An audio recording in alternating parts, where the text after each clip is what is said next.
For the Wild is brought to you in part by the Calliopeia Foundation. We are grateful for their continued support and the support of grassroots contributions from listeners like you. Learn more at calliopeia.org. To make a donation, visit forthewild.world/donate or find us on Patreon. If you'd like to support us in other ways, consider sharing our episodes through social media or leaving us a review wherever you listen to the podcast.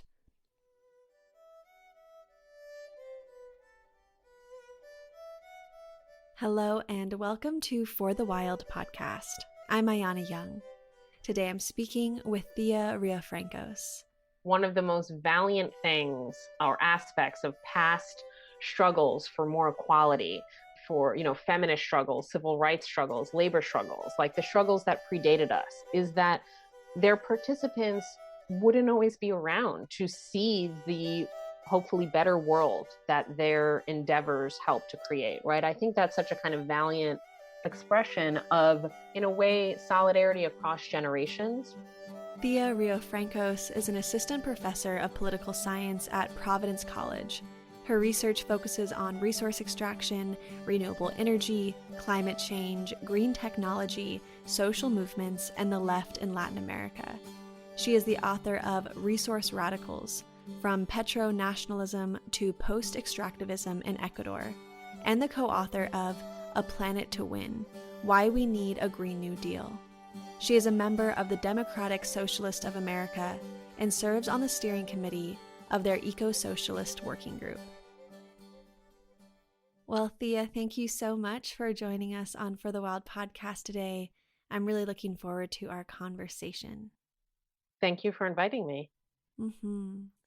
Well, before we delve into the thicket of resource extraction and renewable energy, I'd like to ask you about the importance of understanding energy as a concept that is deeply connected to production and why we must ground our understanding there before we can begin to even think about energy democracy or energy as a right. So that's a great question. We currently live under a regime of what we might call fossil capitalism, and I'm drawing on lots of other scholars and activists that have used that term. And at the center of that are the two parts of that phrase, right? On the one hand is energy that comes from hydrocarbons or fossil fuels, coal, gas, and oil. And on the other is capitalism, a system that is based on profit and private property and competition, right? Among other things, the exploitation of labor, of course. And those two pieces have colluded, we might say, to create what is the climate crisis that we're living through today. So that climate crisis is simultaneously about the underlying energy system and the sources that it draws on to power everything that we do, right? Transit, turning on the light, heavy industry, our housing, everything kind of is powered by an energy system rooted in fossil fuels. And then in addition, that whole system is structured by these imperatives that generate the forms of social inequality, economic inequality, are of course intersected with race and gender inequality, the exploitation of labor, but also we're seeing, especially clearly in this COVID moment, the deep precarity and insecurity of working people around the world. And I think we can start to get the sense of how those two pieces intersect with one another through a long history that's itself kind of rooted in colonial relationships, not only between different places on Earth, but also perhaps we could say more deeply, in a sense, between humans and nature, between some groups of humans over other groups of humans, and between humans and nature, right? And so this is kind of the complex. It's an energy system, but it's also an economic system. It's also a social system. It's also just the everyday life that we all live. And it's that I think we need to critique and resist and transform ultimately. And the challenge of our current moment, and this is going to, I think, circle back very hopefully nicely to your question, is that we have an energy transition that is in its early stages. It's more and less advanced in different places on Earth and different communities on Earth, meaning a transition away from fossil fuel based energy to energy that doesn't produce emissions, right? To energy that is renewable, that's solar or wind, or in some cases, geothermal. And so we're in the midst of this global energy transition, which is meant to address the crisis of emissions and global warming. But what I think we should think about and be concerned about as activists, as scholars, as environmentalists, multiple types of folks I'm sure listening to this podcast, is the way that we can have a renewable energy transition without the deeper transformations that would dismantle and undo and erect something totally different than fossil capitalism. So I think, to your question, we absolutely need to think about how energy is imbricated in our everyday lives and imbricated in the climate crisis. But I think we should also at the same time think about how our energy system is structured by forces like capitalism, like racism, like patriarchy, and like colonial relations between countries, so that we don't replicate those harms as we transition to a different system of energy. Mm-hmm. Well, thank you so much for grounding us in that introduction.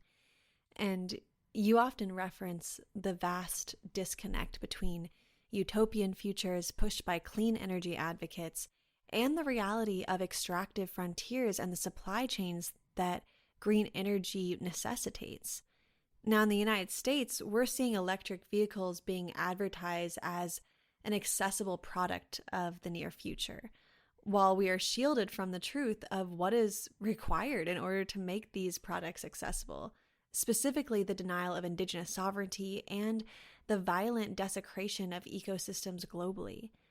So I know this is this is a very vast topic, so I invite you to focus on whatever part calls to you, but I wonder if you could share with listeners what a renewable energy transition actually looks like from the perspective of the so-called peripheries of extraction, the mines, power plants, refineries, and ports.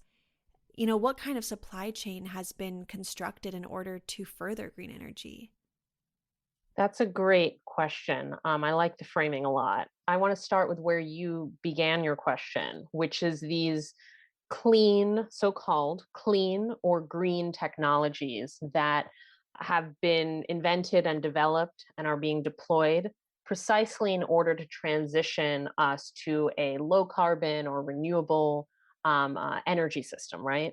The one that I focus on a lot in my work are electric vehicles, and particularly the batteries that power those vehicles, the lithium batteries, which are, by the way, the same batteries that power, our laptops and cell phones, or they're quite similar, right? So we're already familiar with rechargeable batteries, but the car versions are much larger. And so I want to just focus in on this label of clean technology or green technology. Labels that I certainly use myself, the idea of green technologies, but I think clean is particularly misleading, right?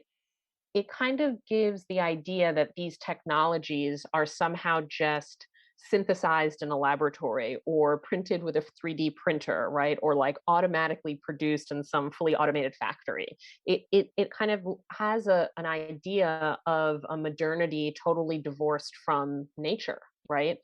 And from all of the kind of raw materials and natural inputs that go into making what we use. And so instead, what I try to do in my work in conversation with other scholars and activists is show the very earthly, material, natural origins of this technology.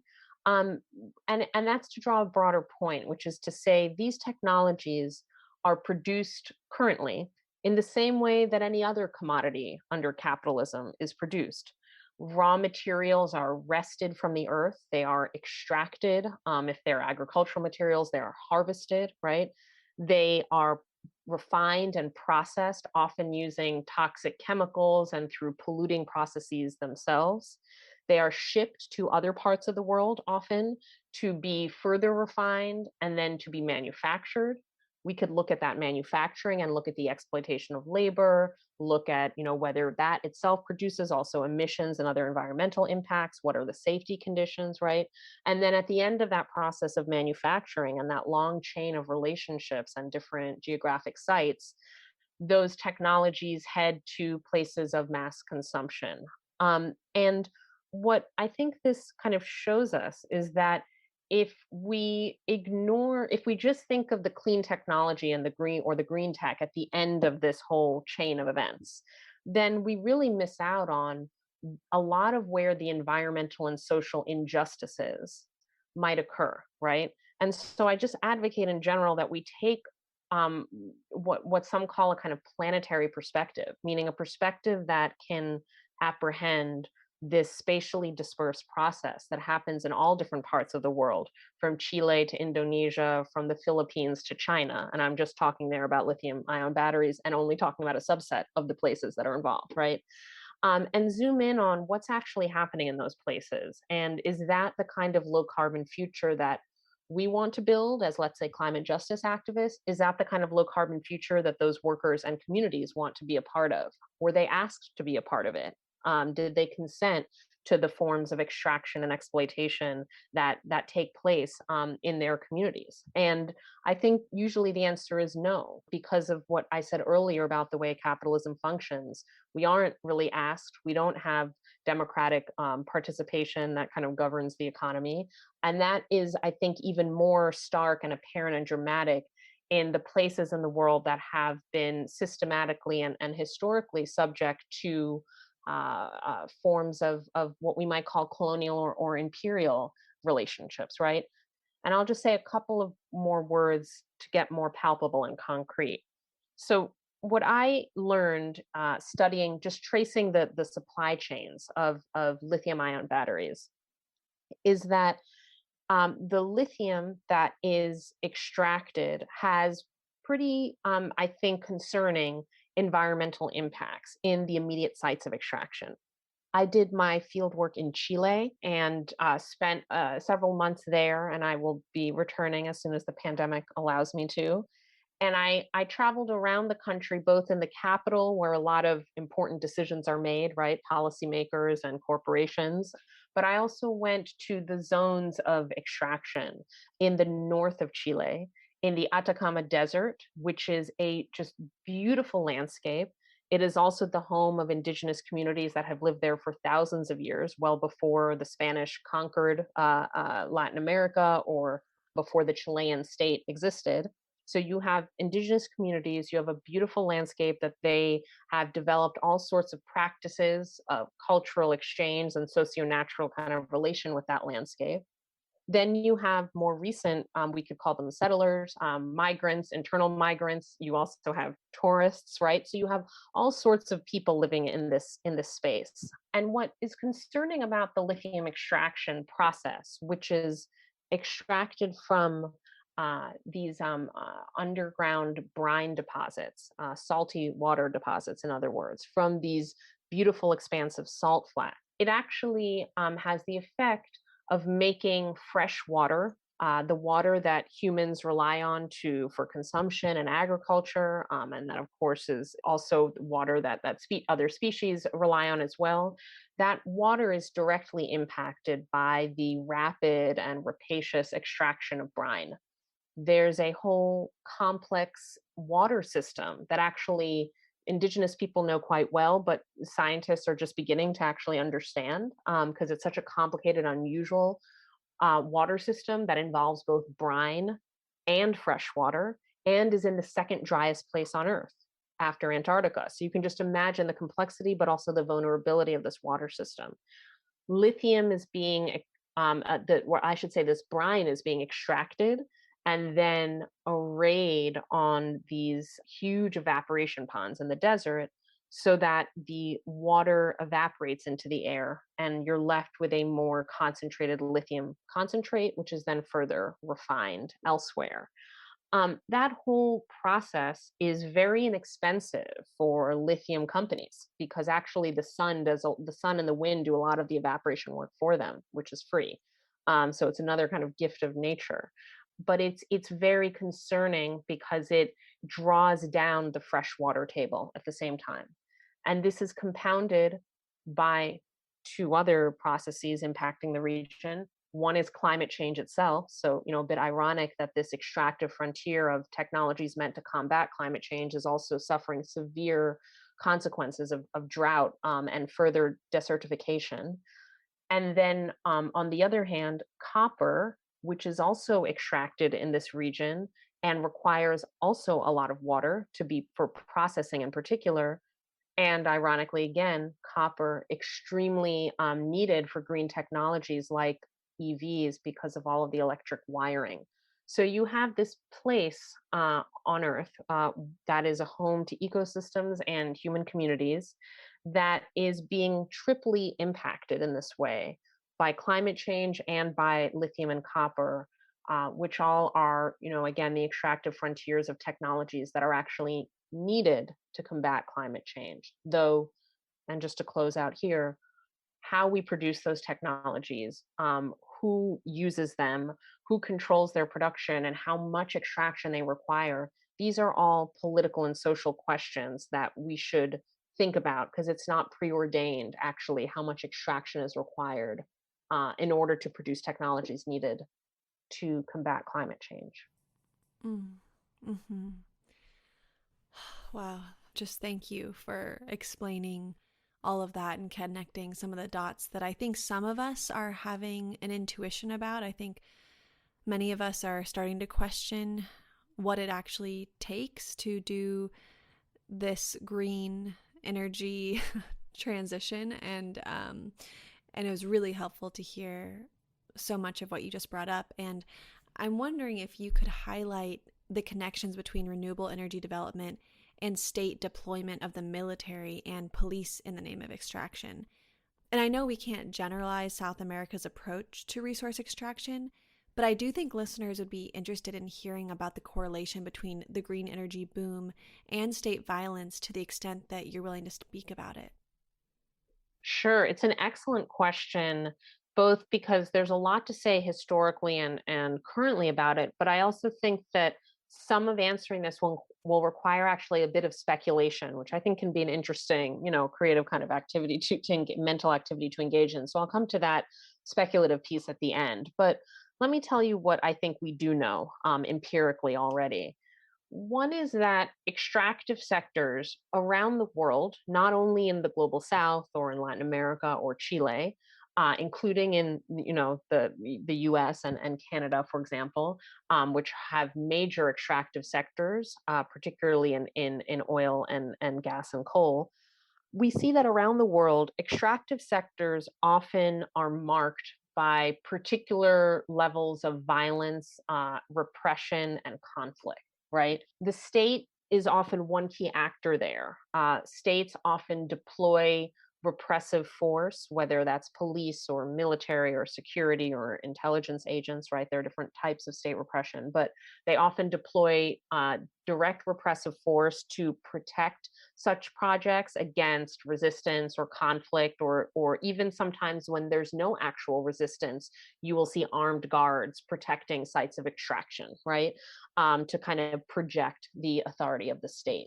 States often label these sectors as quote unquote strategic. Sometimes that's written into the very constitution of a given state.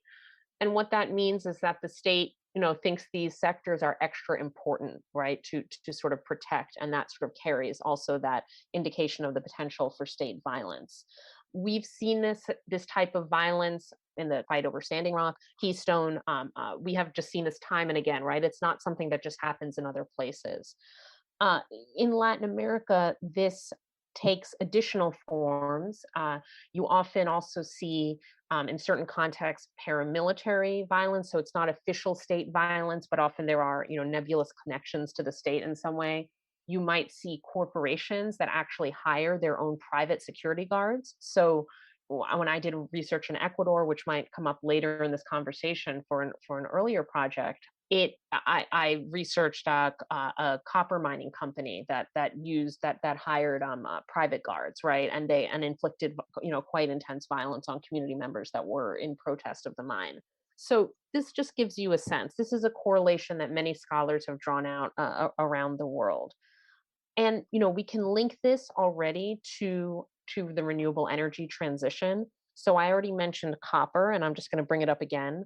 It's hard to overstate how important copper is to renewable energy, and that those two words, copper and renewable energy, might not be words that listeners have thought about side by side. But just to remind folks that in order to transition to a renewable energy system, we need to electrify economic processes that are not currently electrified. So we need, and we can just use the car example, right? So an electric vehicle, the word electric, right, needs to be able to be plugged in to the grid, and needs energy conducted through copper wiring within the car and in the broader energy system, right? And that's the case for any device or activity that we want to power with renewable energy. We need to be able to plug it into the grid, so to speak, unless we have our own little solar panel on that, whatever that thing is. But you need to be able to connect to the grid. That means a lot of copper wiring.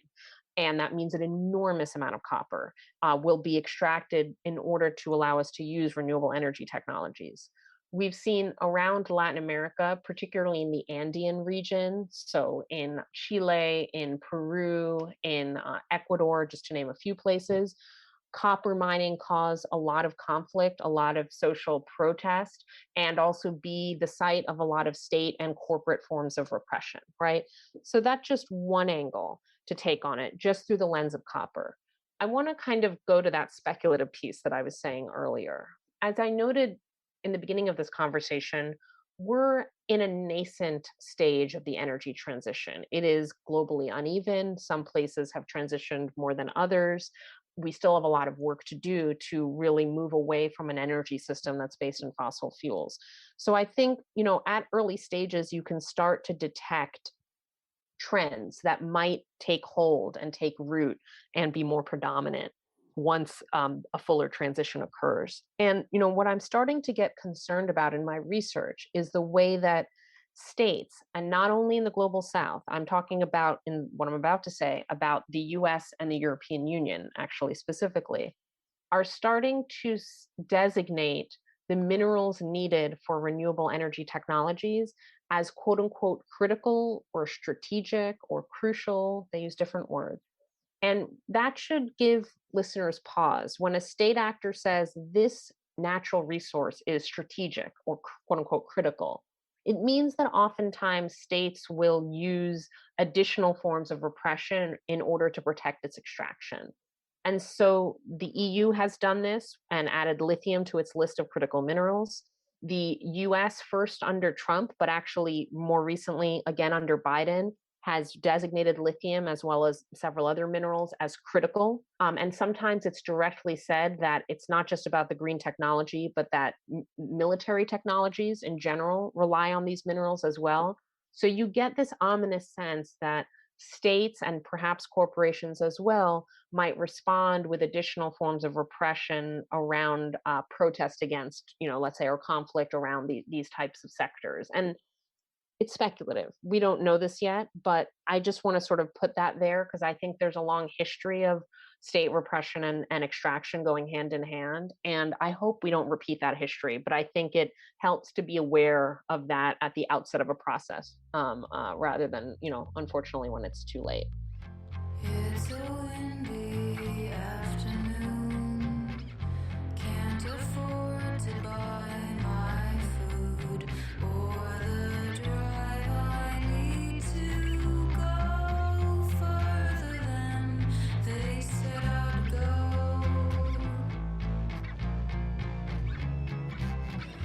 He only loves me when there's a means he means to end.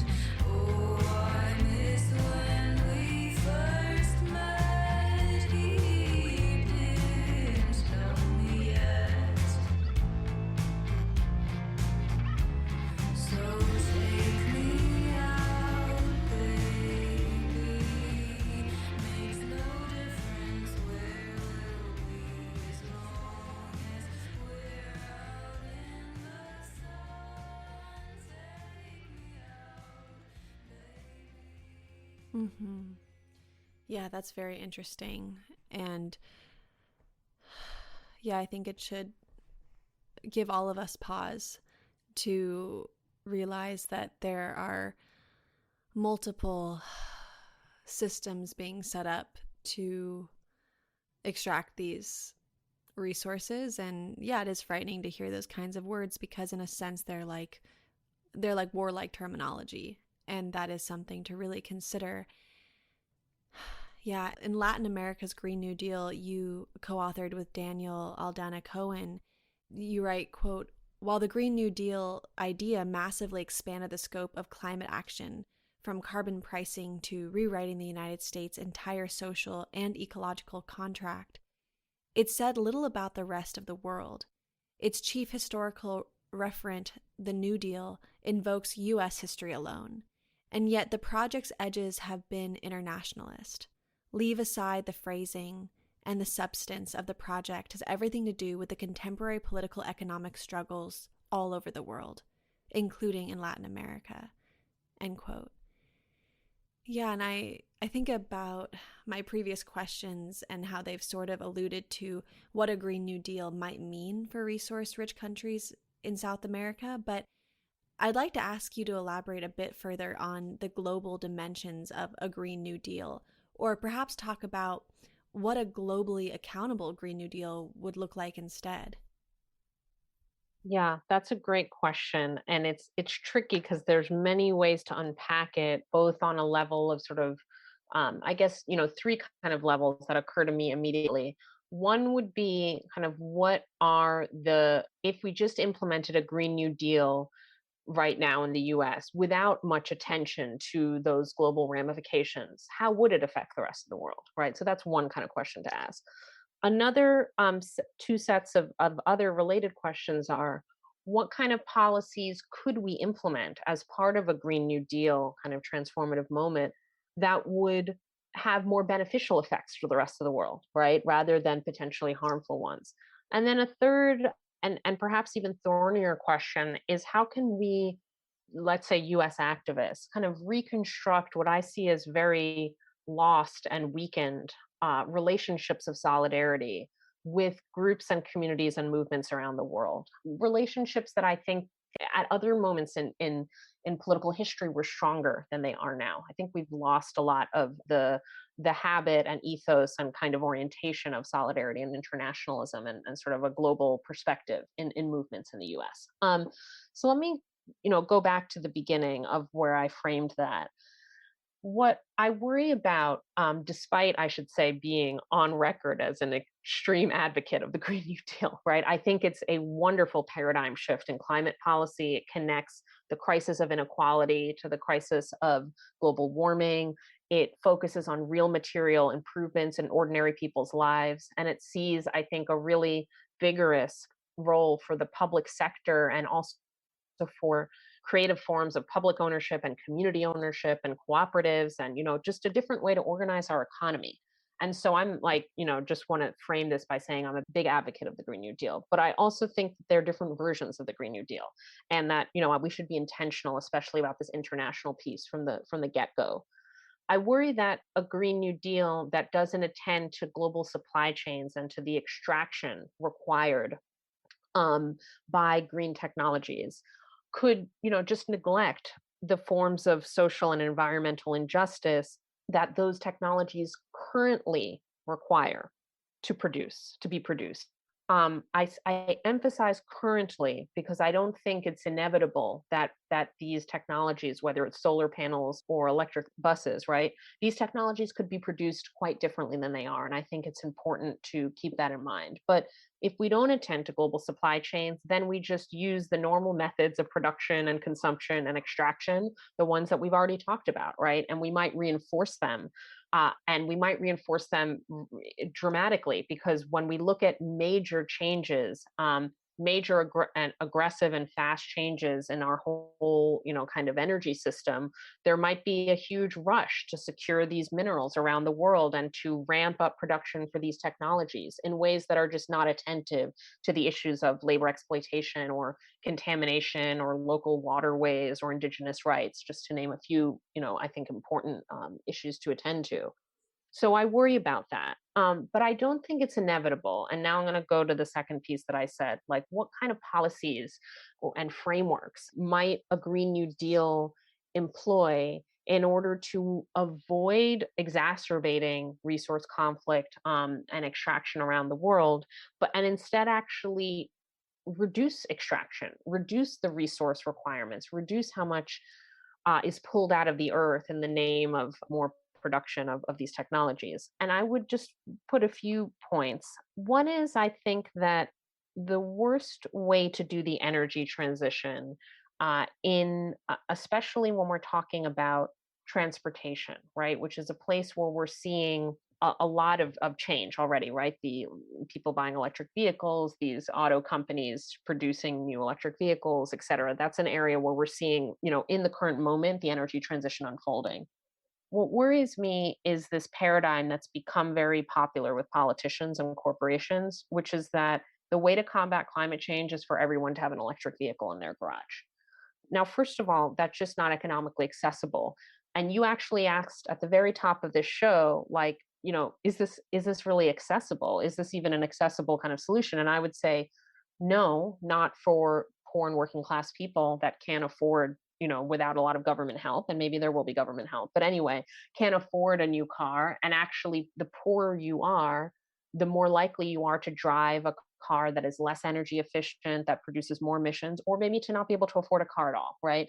And so there's some equity issues, first and foremost, with a car centric approach to our energy transition. And then I think, second of all, everyone owning their own car is very resource intensive. I think that just might make sense. I'm just going to let that kind of land there because I think it's clear that if everyone has their own thing, a lot more things need to be produced. And so, what if instead we had an economy that was focused on public services, on collective consumption, on forms of sharing with one another, and in forms of caring for what we have and not always getting a new thing? What would that look like? And so, what I advocate for, along with others, is an is a transit system that focuses on public transit and mass transit. I know there are challenges in rural areas, so I also think there's a lot of interesting creative solutions for rural areas to have public transit systems.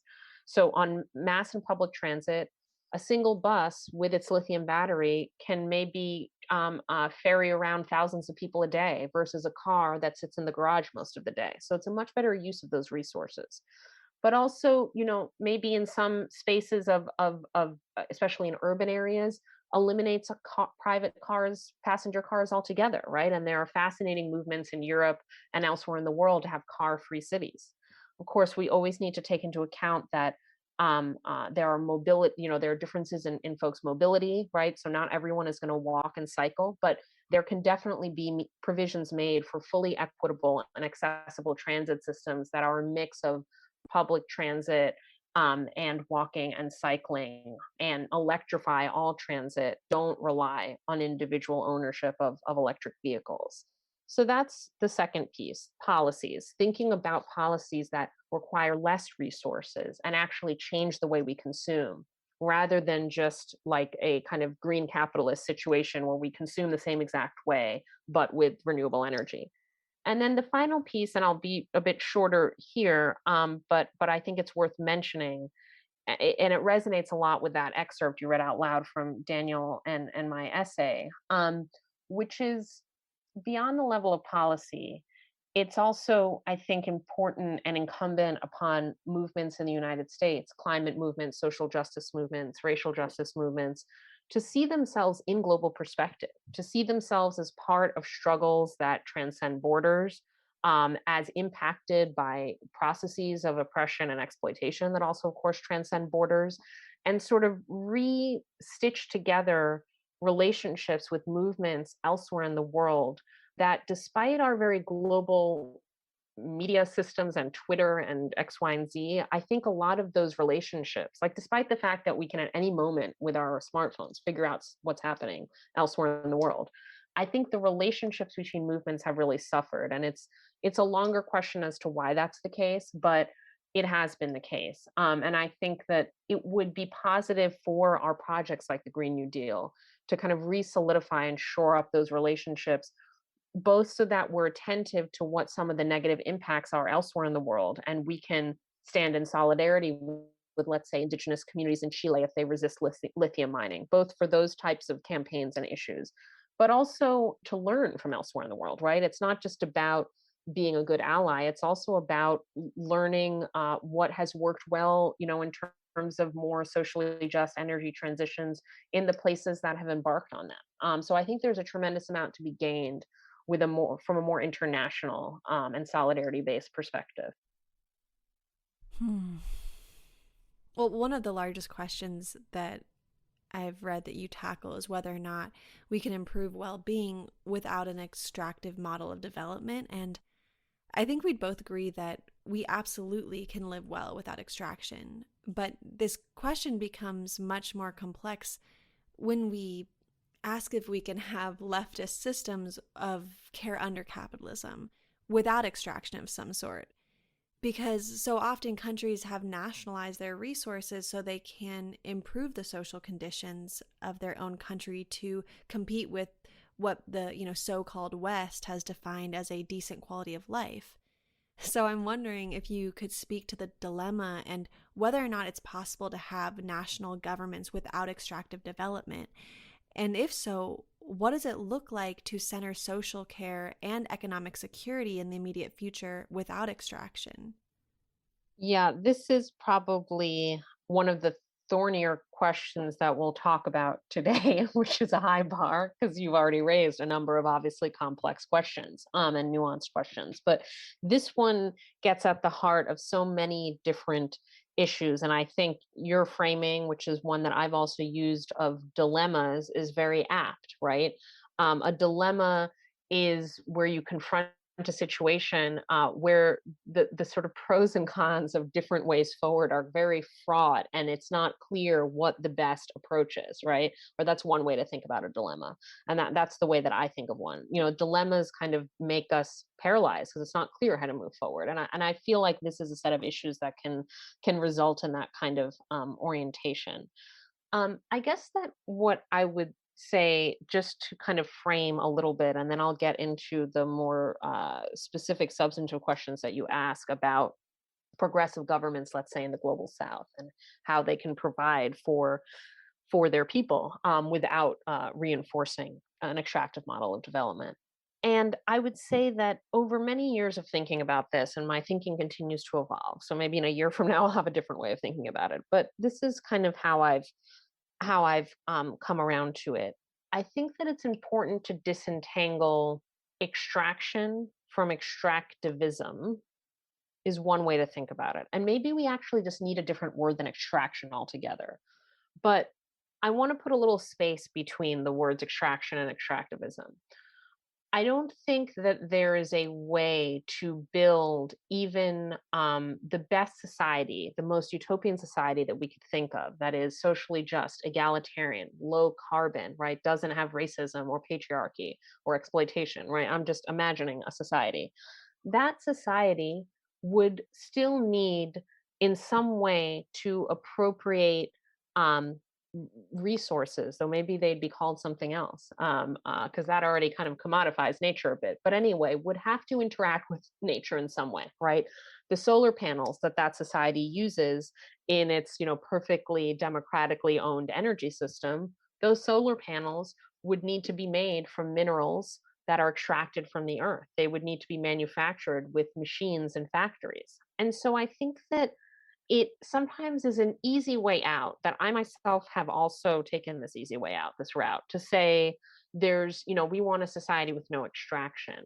But I don't think that that is possible, though maybe we just need a different word from extraction, because maybe in our ideal society, the way in which we interact with nature would be so fundamentally different that we wouldn't call it extraction anymore. But I think that we will use nature's bounty in order to produce what to sort of produce what we need to survive, and to do more than survive, to flourish, right? So, I think even in my ideal, let's say, eco-socialist utopia, lithium would be needed, right? I would want there to be electric buses. And right now we don't have another way to power them. And even if we create another way, it would still come from the earth because everything comes from the earth, like at some point. But the question is like, how much extraction? Under what terms? Who has to consent to it? And those are the real political questions that I think we should address head on and that don't have easy answers. But I think that, a system, a social system that uses things from nature is different than, or doesn't have to be, this sort of pathological system of extractivism where everything, nature and humans, are subordinated to economic growth, to constant consumerism, to production without end aside from profit. Right. So, that's why I kind of put a little distance between extraction and extractivism. And then to get to your, like, the kind of crux of your question, are there ways to improve well-being without an extractive model of development? And I think you ask this question particularly in contexts that are resource rich, that have historically extracted and exported those resources, a relationship that can often be traced hundreds of years to a colonial period, but really the basic relations have not fundamentally changed.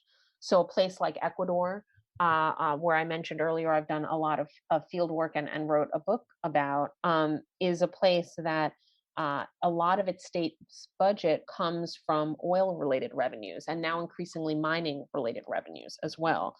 And earlier in sort of Ecuador's recent history, when a left government first came to power in 2007, the government of Rafael Correa, his name, of the president, committed to using those resources, the revenues that the state gained from extracting those resources, in order to fund social services and public infrastructure projects, which, by the way, as your question very much I think is attuned to, were exactly the types of demands that social movements, popular movements, labor unions, indigenous movements included, had made for a long time. They had said, we live amongst this natural wealth and it is expropriated by foreign capitalists and we never see the benefits of it. And so Correa said, for the first time in Ecuador's history, from all the way from when Ecuador was a colony to independence to military dictatorships to other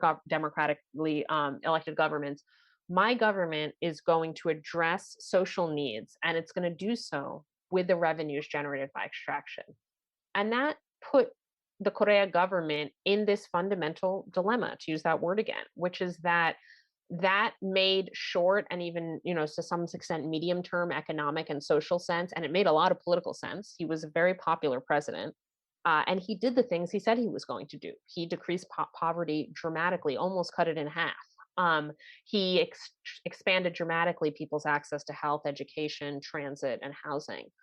But he did so using a model that was environmentally devastating. That wasn't new. That had been the case previously in Ecuador's history, but he, reaffirmed that model that violated indigenous rights.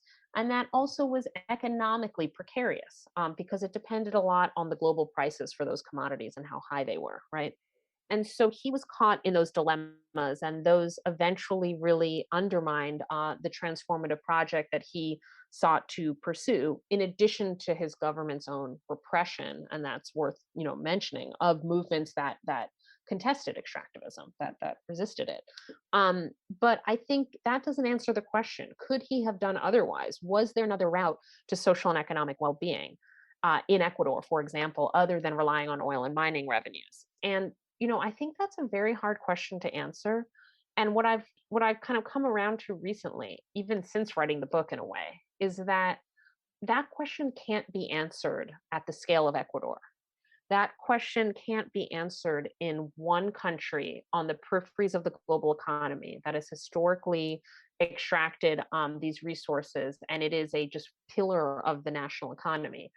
That is not a transition that Ecuador can just make on its own, so to speak, because if it was just Ecuador and they decided, okay, we're going to leave the oil in the ground and that's it, it would actually be quite difficult to address people's needs, which is not to say that Ecuador shouldn't leave the oil in the ground. They should. But I think it immediately raises responsibility, complicity at other levels of global governance, right? So whether we look at the region of Latin America, the hemisphere, all the Americas, the US included, or the globe, I think that it's incumbent on more powerful, affluent, and well resourced places and institutions and economic groups and companies in the world who have historically benefited and profited from the extraction and the the environmental devastation that it causes. I think it's incumbent on them to alleviate the kind of economic straits that Ecuador, for example, finds itself in. To, for example, reduce or cancel the debt that Ecuador owes to all these financial institutions, debt that was contracted under very illegitimate circumstances, I think, and is part of what forces a country like Ecuador to extract resources, because you have to, pay this debt to the IMF, to private creditors, to whoever it is, right?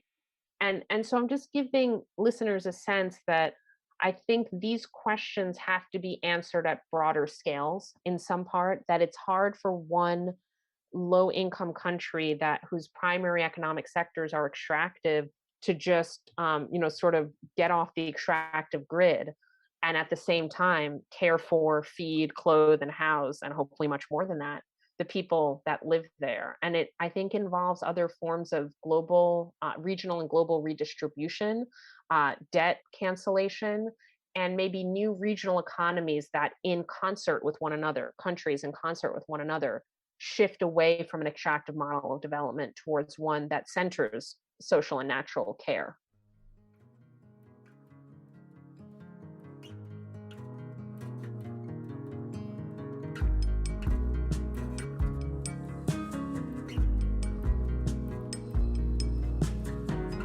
I'm a hummingbird inside. My chest trembles constantly. It's always buzzing in my veins, telling me I'm not okay. I've run empty trying to catch this thing.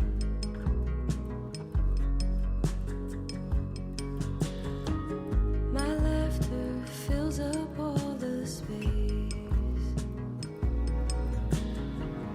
around someone I want to know me. Words are crowding in my mouth, choking as I speak them out. God, I'm reeling, it's unbearable. Yeah, I want to go a bit deeper into this and, as a follow-up, ask, what does a post-extractive just transition look like in the so-called global south versus the global north? Yeah, it's such a good question that I think a lot of interesting thinkers and activists in the Americas, and I'm sure many other places in the world, are grappling with right now. So I think that there's a lot that can be done to use forms of public investment in global South countries to shift away from extractive sectors and instead kind of transition towards renewable energy. In fact, renewable energy is a very undertapped resource in Latin America. There's a lot of potential for renewable energy. It's such a climatically, ecologically diverse region. And so you could get the idea that there are places that are extremely well situated for solar energy, places very well situated for wind energy. And then actually, due to the volcanic activity in the Andean region and probably elsewhere, that's just the region I'm familiar with, there's also a lot of geothermal potential as well. So there's a lot of untapped renewable energy potential that, again, in my ideal world, could also be coordinated, involving forms of community ownership, making sure that communities get real economic benefits from these projects, that they can actually manage these projects, right? And make sure that they fit in well with other livelihoods, with local ecosystems, and what the community's desires are for how they are designed, even on an aesthetic level, right? There's a lot of evidence from research around the world that when communities take part in the renewable energy transition, when they have a real role, a real stake, real power, they like the transition much more. They benefit from it. They feel positively about it, and they embrace it, right? And that's very different than a top-down imposition of renewable energy, with a green capitalist corporation that swoops in and says, we're going to dispossess you of your land, which has happened in many places in Latin America. And there's a lot of unfortunate examples of this in Mexico, for example, of indigenous people actually being dispossessed by mega wind developments. But if those same communities, owned the wind developments themselves, right, designed them themselves, you get the idea, right? So I think that there's a really interesting path forward for Latin America to pivot to renewable energy and do so in a way that's different than what we've seen in a lot of the world so far. And I think that, given also the natural resources such as lithium that exist in the region, if there was much more regional coordination and supply chains that were less about serving global markets and foreign consumers and more about serving the sort of region and its people, right, and needs, then you might be able to get some green technology development and manufacturing that just was fundamentally different in its character, right? Because it wasn't to be exported far away, but rather to build kind of local or regional forms of manufacturing and create dignified jobs for people in the region, right? So there's all sorts of different ways I think that you could transition to a different type of economy that's I don't know if I could say totally non-extractive, but post-extractivist, right? No longer centered on extractivism as its guiding principle. And just one other thing I would say, since the word has come up a couple of times, is that there are a lot of interesting ideas from a feminist perspective and an indigenous perspective in the Americas about a care-centered economy. Like, what would it look like instead of the economy to sort of run on extraction, for it to be oriented around healthcare, education, elder care, the creation of vibrant communities, the arts, and these are the same things I would endeavor for in the United States. They're not specific to Latin America, except that Latin America, and in particular, in some countries in particular, has a very vibrant feminist movement. I'm thinking of Chile and Argentina stand out a lot, as well as Mexico, just really militant, vibrant, creative feminist movements that have thought a lot about care as a concept, to sort of reclaim and think about as actually a foundation for the whole economy.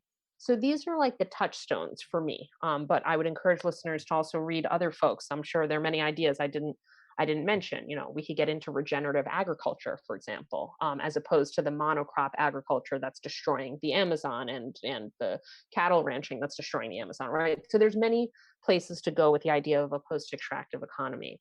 But I do want to reiterate that some of these, well, I should say many of these economic activities that I've mentioned require some initial public investment and and also not all of them generate the kind of revenues that oil does. And so I think this still brings us back to the question of responsibility at other scales. Right now, Latin America, by all accounts, is the region of the world most economically devastated by COVID. We could get into why that is, in a follow-up if you're interested, but, readers can easily read news stories about this.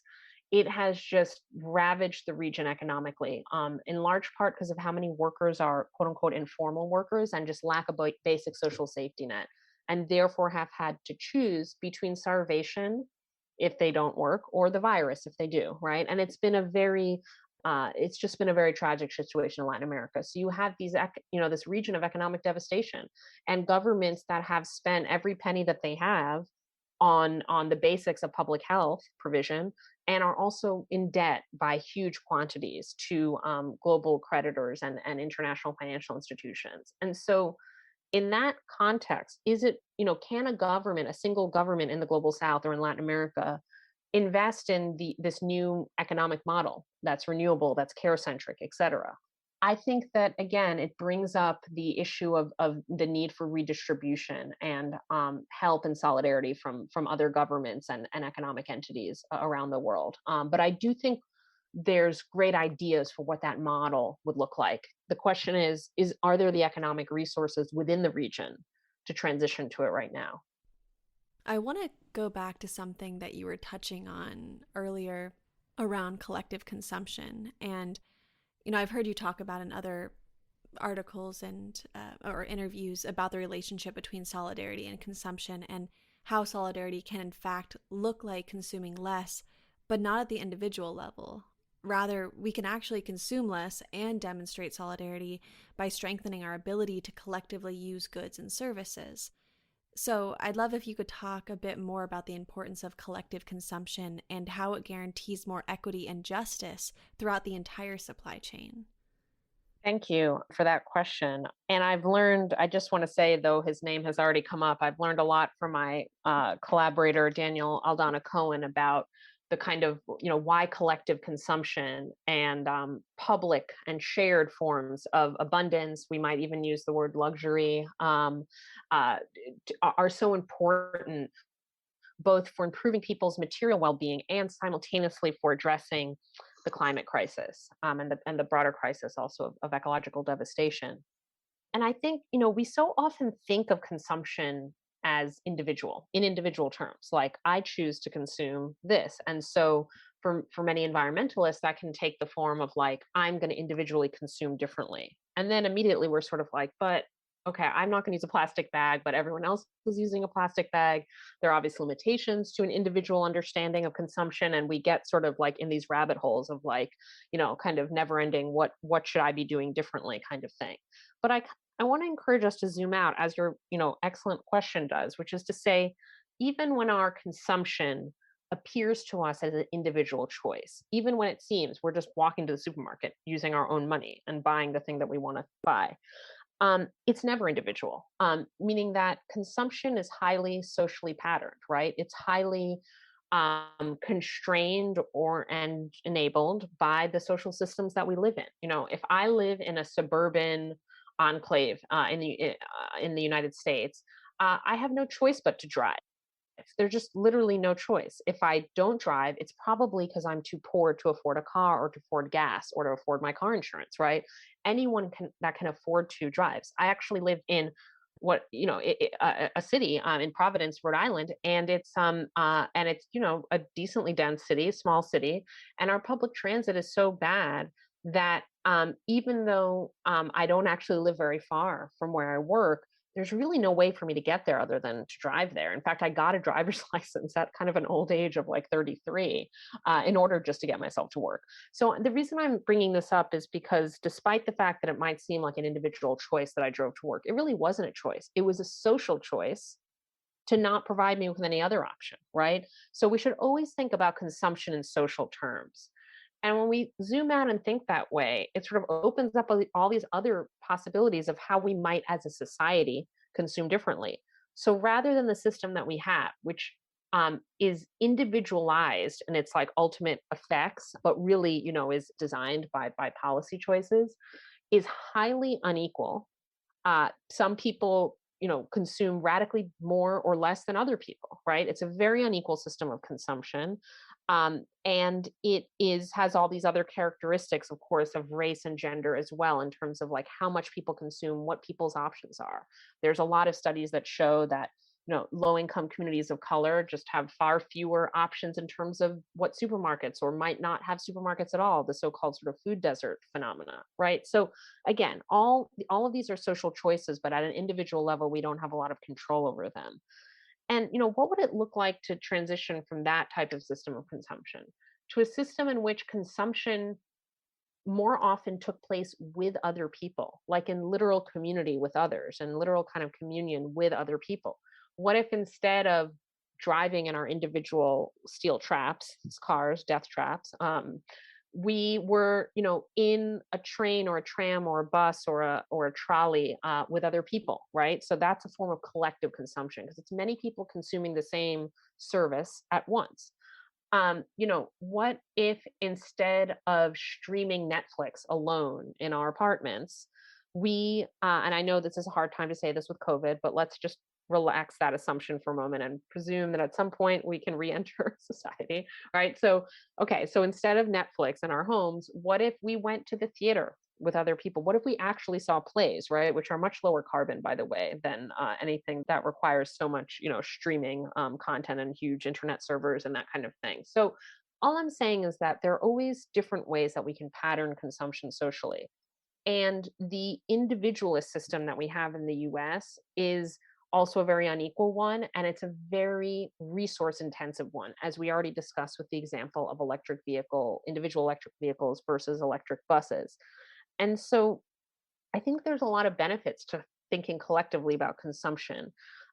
It's more equitable because everyone's consuming the same service, right? It's not like, you can buy your way into like very different consumer categories. Everyone's using the same mass transit system, let's say. So it's more equitable. It is less resource intensive because it's just more economically efficient. You have these economies of scale with the resources that are extracted, and more people are making use of them. It also, I think, there are other benefits of it that are important to attend to, which are on a kind of more social, psychological, emotional, relationship kind of level, which is that creates a different type of society when we do things together more. When we see one another as part of a shared collectivity or a shared community, when you're riding the subway or bus or whatever it is, you have the opportunity to maybe enter into a conversation with someone that you don't know, right? Or you say hi to the bus driver that you see every day on your route. You can see kind of the different communities that interact with and use this infrastructure. Whereas a car is totally isolating and alienating, right? You're moving alone through a landscape. And I think it can't be sort of overstated how much the way that we consume actually affects our sense of politics and our sense of community. And I think how pernicious it's been to have this model of consumption in the US that's highly individualized, though again it's socially designed, but it's very individualized in terms of like the unit of the consumer is the individual, versus a society that sometimes in places we've had in the US and certainly in other places in the world, there are examples of where we have these more collective forms of consumption, more public forms of consumption, shared experiences with one another, and opportunities to create relationships that get us outside of our immediate, selves, our domestic context, that allow us to encounter people from different backgrounds. And I think that could have a lot of positive political and social and psychological, I would say, effects, to as much as we can transition to that mode of consumption. Yeah, I really love that vision, and I appreciate you putting that out there so we can collectively dream on it a bit more. And yeah, Thea, thank you so much for your time. This has been such an incredible interview. I've learned so much from you, and I appreciate your clarity and just how studied you are and how much time you've clearly taken to understand these complex systems. And yeah, as we come to a close, I'd like to read listeners a passage from your article, What Green Costs. Quote, I might not know the exact shape of the world I want. The present weighs heavily and makes imagination difficult. But I know it starts with relating to this planet's bounty as mysterious, vital, and nourishing, envisioning abundance as shared flourishing, and broadening our solidarities to encompass people we may never meet and places we may never visit, but whose futures are bound up with our own. End quote. And as we dream into the future, can I ask you how you define the type of abundance that has existed long before extraction? Oh, that's such a great, I think that's your hardest question so far, because it involves this sort of leap of imagination, right? Mm-hmm. I mean, and I think that there is, I want to just emphasize that, like, there is a way in which the world that I would like to create is unknown to me. In a way, it's unknowable to me, and it probably won't be created, in any full sense in my own lifetime. I always think that one of the most valiant things or aspects of past struggles for more equality, for feminist struggles, civil rights struggles, labor struggles, like the struggles that predated us, is that their participants wouldn't always be around to see the hopefully better world that their endeavors help to create, right? I think that's such a kind of valiant expression of in a way solidarity across generations, right? Of sort of intergenerational justice, of wanting something that maybe honors the past, right? Ancestors and ecosystems before capitalism despoiled them, but also has this sort of future orientation of we're in a collective project to create a world that is more abundant, not because of more individual consumption, but because of more meaningful lives that feel more fulfilled, that feel more secure and safe, and that interact with nature in a non-extractive and fundamentally different way.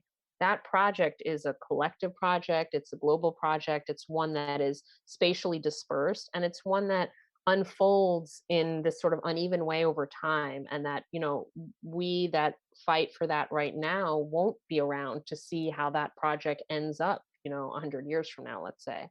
But I think that it's incumbent on us, especially in this moment of just dramatic and severe climate crisis, to get as quickly involved in that project as we can, right? Even if we won't be around to see all of its fruits and its bounties. I do think that we have a responsibility to do everything that we can to make sure that we're laying the foundation for that other world that we hope others will pick up the process of realizing.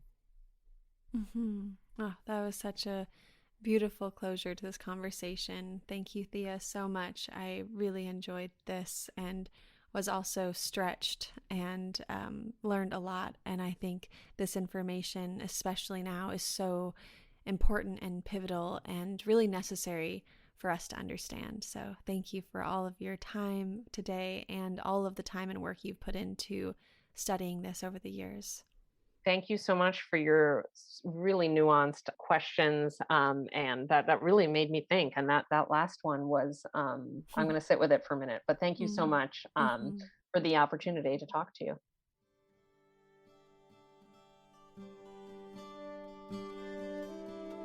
Thank you for listening to For the Wild podcast. The music you heard today was by 40 Million Feet, Mitski, and Alexa Wildish. For the Wild is created by Ayana Young, Erica Ekram, Francesca Glassfell, and Julia Jackson.